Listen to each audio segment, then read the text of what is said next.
C'est une journée de première annonce missionnaire au cours de laquelle les fiancés vont entendre la bonne nouvelle du mariage. Ça faisait partie de ce package qui était la préparation au mariage. Parce qu'on nous avait dit qu'il y avait des témoignages, là où la préparation au mariage c'est beaucoup de théories, beaucoup de textes, beaucoup d'études, mais en fait on rencontre assez peu de couples mariés. Notre rôle de couple parrain, c'est permettre aux jeunes couples déjà de ne pas se sentir seuls. Ce qui est important, c'est de savoir qu'on n'est pas seul. Il y a plein d'autres couples et c'est assez impressionnant d'ailleurs de voir tous ces autres couples autour de nous.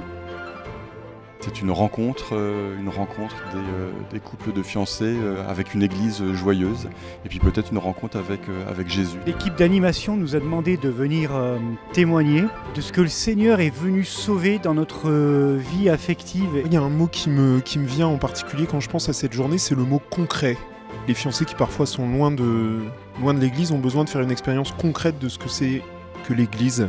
Voilà, comme une famille dans laquelle chacun est le bienvenu, chacun a sa place. Toute l'organisation, tous les témoignages, toutes les prières que l'on fait nous aident en fait à accomplir cette mission-là. Et on partage en fait tous nos défauts, toutes nos qualités auprès des fiancés. On s'ennuie pas du tout.